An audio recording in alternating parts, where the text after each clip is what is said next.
সুপ্রভাত, বসন্তের প্রভাতের শুভেচ্ছা সবাইকে। আসসালামু আলাইকুম এবং আদাব।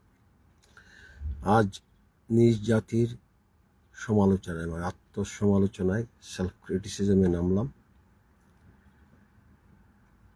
ভারতের পশ্চিমবঙ্গের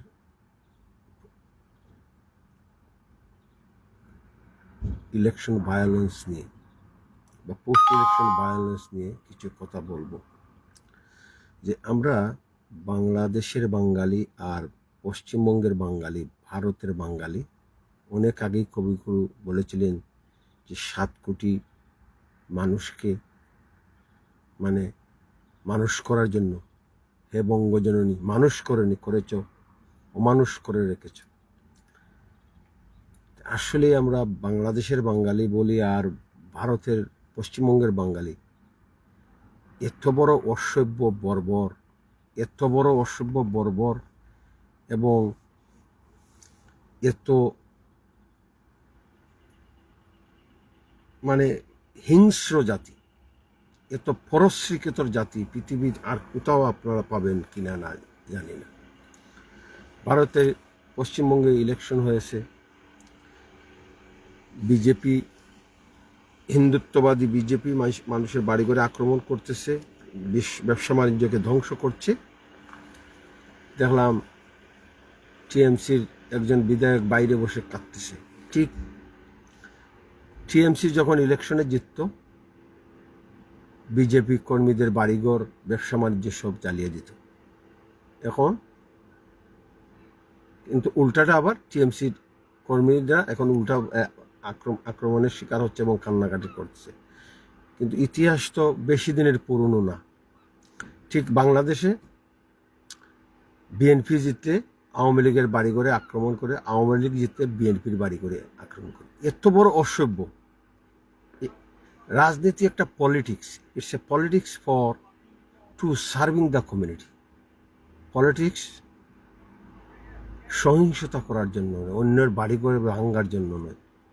আজ ভারতের পশ্চিমবঙ্গে যেটা হচ্ছে বা বাংলাদেশে অতীতে যে ঘটনাগুলো হয়েছে, এগুলা বাঙালি জাতির ইতিহাস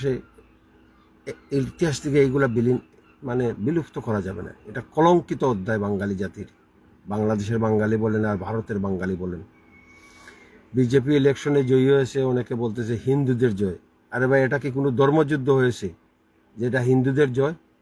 বিজেপি একটা পলিটিক্স, হিন্দুত্ববাদী পলিটিক্স। হ্যাঁ, এখন বিজেপিকে যদি একটা ধর্ম যুদ্ধের দল মনে করেন তো এটা হিন্দুদেরই জয়। ফেসবুকে 500,000 ফলোয়ার, সেও এসে বলতেছে এটা হিন্দুদের জয়। জয় শ্রীরাম। শ্রীরাম একজন মহামানব ছিলেন। আমরা মুসলমানরা মনে করি শ্রীরাম একজন মহামানব ছিলেন, তিনি ধর্ম প্রচারক ছিলেন, তিনি ন্যায়ের জন্য যুদ্ধ করেছেন। এখন মুসলমানদেরকে জোর করে বলাতে চায় জয় শ্রীরাম। আমরা এটা কি ঠিক? এটা কি ঠিক? এই যে এরপরে বাংলাদেশের কথায় আসি, একজন মানবতাবাদী মাহবুবুর কবির মিলন, তিনি রেলের অতিরিক্ত সচিব ছিলেন। তিনি বলতেছেন বাংলাদেশের খাদ্যে এমন কোনো খাদ্য নেই যেটাতে বিষ নেই, অথচ এই বিষের সঙ্গে প্রজাতন্ত্রের খাদ্য অধিদপ্তর বা খাদ্য বিভাগ বা খাদ্য মন্ত্রণালয়ের প্রতিটি ব্যক্তি জড়িত এই বিষ ছড়ানোর জন্য। তাদের দুর্নীতি, তাদের অপসারণ। এই যে বাংলাদেশের বাঙালি আর ভারতের বাঙালি কবে মানুষ হবে? আমাদের বিশ্বকবি রবীন্দ্রনাথ ঠাকুরের কবিতাটা 1931 সালে 10 মার্চ বঙ্গবন্ধু ঢাকার বুকে লক্ষ জনতার সামনে দাঁড়িয়ে বলেছিলেন যে, বিশ্বকবি এটা ভুল বলেছিলেন। বঙ্গবন্ধু আবেগে আপ্লুত হয়ে বলেছিলেন আমার বাঙালি। ওই বাঙালি 75-এর 15ই আগস্ট বঙ্গবন্ধুকে নির্মমভাবে হত্যা করে। শুধু কিছু লোক বলে তিনি বাকশাল করার কারণে এটা তার পরিধি। বাকশাল একটা রাজনৈতিক সিস্টেম ছিল, একটা ওয়ান পার্টি ডেমোক্রেসি ছিল। একজন রাষ্ট্রনেতা যার নেতৃত্বে বাংলাদেশ স্বাধীন হয়েছে, তিনি বুঝলাম বাকশাল একটা রং জিনিস চালু করেছেন, তার জন্য কি তার ফ্যামিলিকে হত্যা করতে হবে সপরিবারে? এত বড় অসভ্য বর্বর বাঙালি। এই বাংলাদেশের অসভ্য বর্বর বাঙালিরা এই 5ই আগস্টের পরে বঙ্গবন্ধুর বাড়ি ভেঙেছে, যে বাড়ি থেকে বাংলাদেশের জন্ম হয়েছে, মুক্তিযুদ্ধের সব স্থাপনা, মানে আওয়ামী লীগের নেতাকর্মীদের অনেক বাড়িঘর ভেঙেছে। আওয়ামী লীগের নেতারা বিএনপির জামাতের নেতাদের খুন করেছেন, এটা সত্য, কিন্তু আওয়ামী লীগের নেতাদের বাড়িতে তাদের মা বাবা আছে, শিশুরা আছে।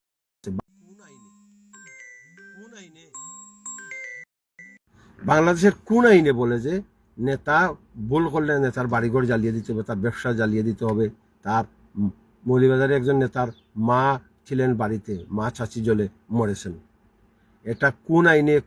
ইসলামের কথা বলেন, কোরআনের নির্দেশনা বলেন, বা বাংলাদেশের সংবিধানের নির্দেশনা বলেন, কোনখানে লেখা আছে যে নির্বাচনে পরাজিত হলে, নির্বাচনে জয়ী হলে পরাজিত প্রার্থীদের বা কোনো সরকারের পতন হলে ওই সরকারের নেতা কর্মীদের বাড়িতে আক্রমণ করে মা বোনদের জ্বালিয়ে দেওয়া, শিশুদের হত্যা করা, এটা কোন আইনে আছে?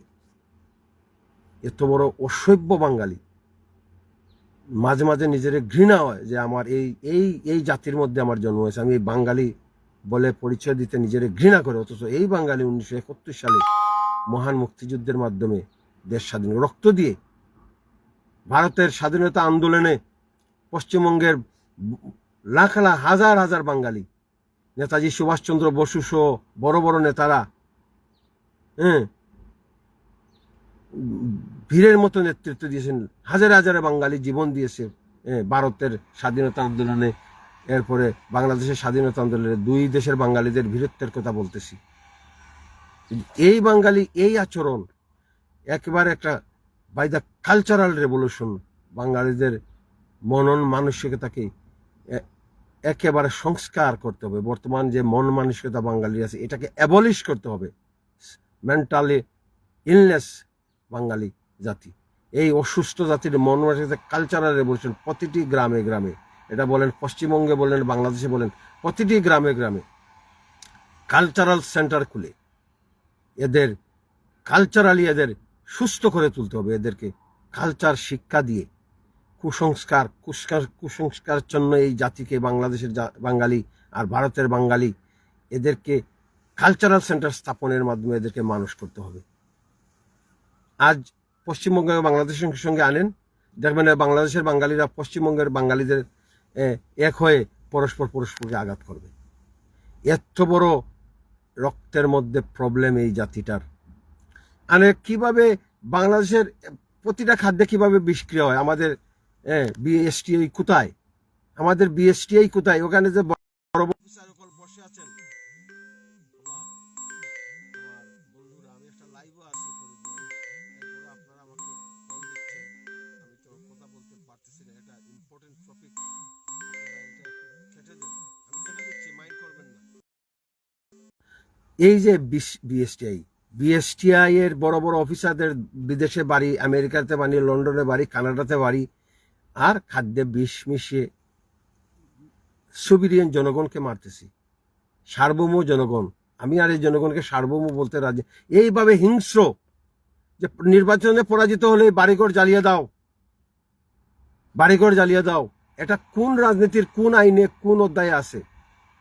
বাংলাদেশের সুপ্রিম কোর্ট অথবা ভারতের সুপ্রিম কোর্ট যদি এই রাজনৈতিক সহিংসতার পিছনে যেসব মন্ত্রী এমপি জড়িত, 10টা মন্ত্রী এমপিকে যদি ফাঁসিতে ঝুলাতে পারতো আমাদের বাংলাদেশের সুপ্রিম কোর্ট বা ভারতের সুপ্রিম কোর্ট, তাইলে রাজনৈতিক নেতারা এইভাবে তাদের কর্মীদের বিরোধী দলের উপর এভাবে লেলিয়ে দিতে পারতো না। আজ দেখেন, ভারতকে আমরা বলি বিশ্বের বুকে একদিন নাম্বার 1 রাষ্ট্র হবে, কিন্তু পশ্চিমবঙ্গের অবস্থা দেখেন। তৃণমূল কর্মীদের বাড়িঘর জ্বালিয়ে দেওয়া হচ্ছে, মুসলমানদের বাড়িঘর দোকান সব জ্বালিয়ে দেওয়া হচ্ছে। ঠিক টিএমসি যে নির্বাচনে জেতার পর বিজেপি কর্মীদের বাড়িঘর জ্বালিয়ে দিয়েছে, হিন্দুদের বাড়িঘরে আক্রমণ করেছে পশ্চিমবঙ্গের মুসলমানেরা। এত বড় হিংস্র জাতি। আরে ভাই, বাঙালি এথনিসিটি, আমাদের এথনিসিটি কি? আমাদের এথনিসিটি হলো বাঙালি। আমরা ভাই ভাই, আমরা বিভিন্ন ধর্মে বিভক্ত হয়েছি, আমরা বিভিন্ন ধর্ম বদল করে বারবার ধর্ম বদল করেছি, কিন্তু আমাদের এথনিসিটিটা কি? বাঙালি। আমরা এথনিসিটি বাঙালি, আমরা পরে মুসলমান হয়েছি, কেউ হিন্দু রয়েছেন, কিন্তু আমাদের এথনিসিটি, আমাদের নিজস্ব সংস্কৃতি আছে, আমরা এইভাবে ধর্মের নামে, নির্বাচনের নামে এইভাবে পরস্পরকে এইভাবে ঘৃণা করতে পারি না।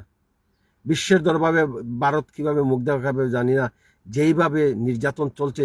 এখন ভারতের গভর্নর কই, রাজ্য গভর্নর কই, ভারতের সুপ্রিম কোর্ট কই, পশ্চিমবঙ্গে সিআরপি, কেন্দ্রীয় সিআরপি সহ সেনাবাহিনী আছে, বিভিন্ন ধরনের স্পেশাল বাহিনীর সহযোগিতায় মানুষের বাড়ি করে আক্রমণ করেছে। এটা কি সভ্য দেশের লক্ষণ? এটা কি আমাদের সভ্যতা? এটা কি ভারতের সভ্যতা যে ইলেকশনের পরে মানুষের বড় বড় শপিং মলকে জ্বালিয়ে দেওয়া হচ্ছে, ভেঙে দেওয়া হচ্ছে? শেম অন বাঙালি। এই বাঙালি জাতি, বাংলাদেশে আমাদের গ্রামে 5-7টা মসজিদ, এত মাদ্রাসা, এত মাজার থাকার পর এই জাতি এইসব থেকে কি শিখলো? এত মন্দির থাকার পর কি শিখলো এসব মন্দির মসজিদ থেকে? যে খাদ্যে বিষ খেয়ে হাজার হাজারে মানুষ মারা যাচ্ছে, যে আজও মিলন কবির বললেন যে খাদ্যে বিষ খেয়ে মানুষ মারা যাচ্ছে। আমাদের রাষ্ট্র নির্বিকার, আমাদের ধর্মীয় নেতারা নির্বিকার, আমাদের উচ্চ আদালত নির্বিকার। রাষ্ট্র, ধর্মীয় নেতা এবং উচ্চ আদালত যদি যৌথভাবে নামেন খাদ্যের বিষক্রিয়ার বিরুদ্ধে, সাম্প্রদায়িকতার বিরুদ্ধে, নির্বাচনী সহিংসতার বিরুদ্ধে, তাহলে একদিনও বাংলাদেশ বা পশ্চিমবঙ্গে এইসব নির্বাচনী সহিংসতা, ধর্মীয় সহিংসতা থাকতে পারে না। কিন্তু কথা হলো এই অসভ্য বাঙালিরা, এদের নেতারা এসব চায়, যে বাড়িঘর ভাঙ্গা, উত্তেজনা সৃষ্টি করে একটা রাজনৈতিক ফায়দা নয়। এটা এই বাংলাদেশের বা পশ্চিমবঙ্গের যে অসভ্য বাঙালি নেতারা এসব চায়। আমার খুব কষ্ট হচ্ছে আজ ভারতে যা হচ্ছে, এজন্য লজ্জা হয়। কিছু কিছু ফেসবুক ফলোয়ারের 1 মিলিয়ন ফলোয়ার, সেও সাম্প্রদায়িক। আজ দেখলাম অনেক, আমি তাদেরকে আনফলো দিচ্ছি, তারাও দেখলাম সাম্প্রদায়িক। এইসব সহিংসতার পক্ষে কথা বলতেছে হিন্দুদের জয়। 1 মিলিয়ন ফলোয়ার বলছে হিন্দুদের জয়, আর টিএমসি বলতো মুসলমানের জয়। শেম। আত্মপরিচয় বলে পরস্পরকে হত্যায় মেতে উঠেছে। থ্যাংক ইউ আবু তালেব ভাই আমার লাইভটি দেখার জন্য। আসুন আমরা সবাই মানুষ হই, কবি রবীন্দ্রনাথের সেই কথাটাকে আমরা মিথ্যে পরিণত করে আমরা মানুষ হয়ে পরস্পরকে শ্রদ্ধা করি। কেউ যেন কারো বাড়ি করে আক্রমণ না করি, দোকানে পাটে আক্রমণ না করি, কেউ কারোর উপর যেন মিথ্যা মামলা, এই অসভ্য বাঙালি পরস্পরের বিরুদ্ধে মিথ্যা মামলা দিয়ে বাড়িঘর সারা করে, এক পার্টি আর পার্টি ক্ষমতা গেলে গুম